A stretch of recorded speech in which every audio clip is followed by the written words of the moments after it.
Hey everyone, in this video we are looking at displaying graphs, so the second one, but this time we're going to, instead of column, it doesn't want to do that, we're going to be looking at line graphs. And I know that some of you, and line graphs.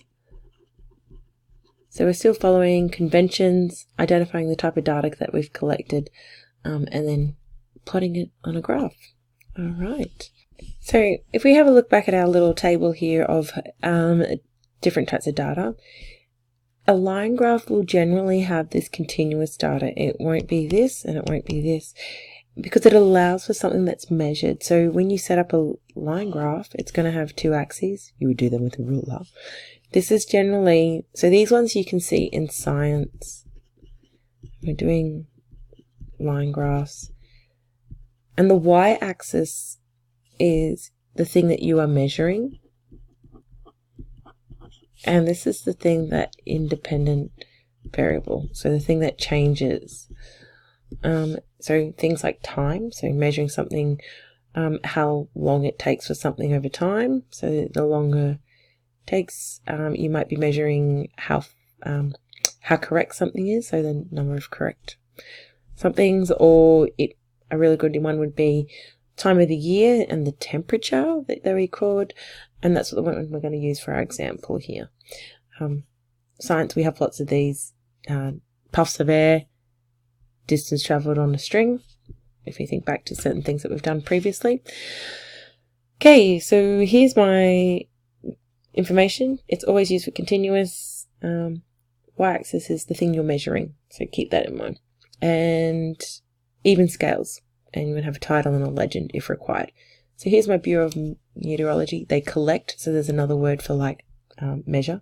Weather and climate data. Maximum recorded, another one to indicate measuring. Recorded temperature at Logan water treatment plant, that's close to school. In the first 7 days of October, construct a line graph with this data. So we know that these are degrees Celsius. Even though it doesn't have it there, there's some notes there and I forgot to take them off the Bureau's website. Hopefully I can set them all up along there, and we're going to put our days along the bottom. So this would be our days in October. Now hopefully I can get this, and I have, that's not too bad, is it? And it's measured in degrees Celsius, because there's a couple of different ways to measure temperature. I'm going to do a quick count out, but I'm going to make sure that my scale is appropriate, and I'm not having like going 1, 2, 3, 4, 10. Oh no, I can't fit all the rest of it in, and like using a different scale. It needs to be even, because if it's not, you're actually misleading, and that is a big no-no in data. So give me a moment and I'll just scale it out. So I've just realized that I've got, if I was to count this out, 5, 10, 15, 20, I wouldn't have enough space. So what I'm looking at though, I'm looking for my minimum score, and the smallest amount is, or degrees, temperature recorded, 24.1, and the maximum is 34.1. So what I'm going to actually do is I'm going to put like what we call it doesn't like doing that when I hold it down, like a break in the line. So it would be in the same color, just so you can see it. And then I'm going to put this one here as 20. Then this one here is 25, 30, 35. So each one of these represents a 1 degree change. I'm going to even out my scale here. So this will be the 1st, 2nd, 3rd, 4th, 5th, 6th, and 7th of October. And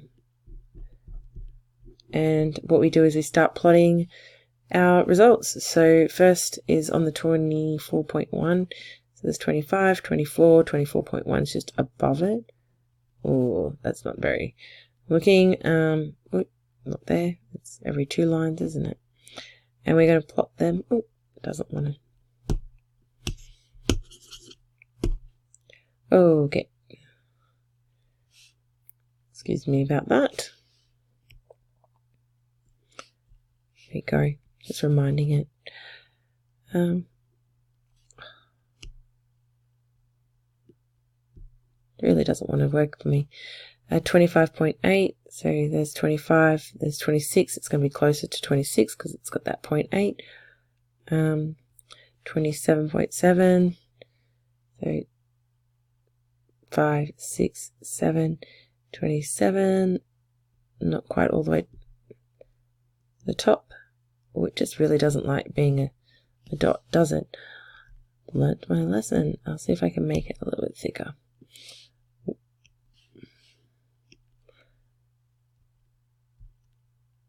There we go. Looks like bingo.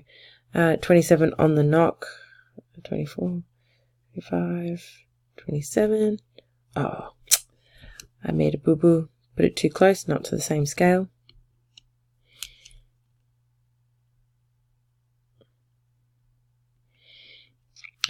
And 29. 8, 9. Ooh. Have I jumped ahead then? I have. It should be down. Lucky for you, you'll probably be a lot better at this than what I'm doing on the screen. Struggle is real. At 29, and the last one is 34. So there's our 35. I even got the tongue out. It's concentration. 34 and just above the 34. So there. So we can see that our temperature is increasing. Letting you know, fun fact, I'm recording on the 11th, and this has actually gone down again for our maximum over the last couple of days. But anyway, and what you would do to finalize that is put a title in, so it's something descriptive, and also you can put a line of best fit in to show a relationship and trend. I'm just going to pause this so I can do that, and then I'll be back. So there we go. It's a title that is descriptive. Max temperature recorded by Bureau of Meteorology at Logan Water Treatment Plant between the 1st and the 7th of October 2019. And the last thing is your line of best fit. So you could use a different color. I'm just going to use pink, and you would do your best to make sure that it... Oh, it's not fun.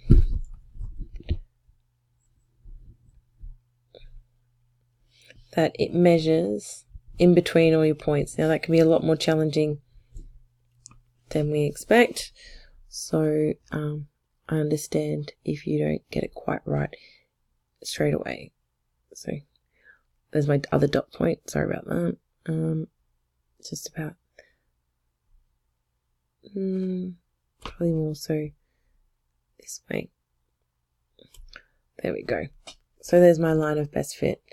Okay, so what you're going to do now is pause the video and construct your column. Oh, sorry, I don't want a column graph. You're going to do it as a line graph. So to help you out, use a ruler. You're going to have your months along this axis, and then max temp in degrees, or yours will look way nicer than mine, recorded there, and then you'll plot each point on your graph. Don't forget your title. Okay, thanks, everyone. We stay awesome. Bye.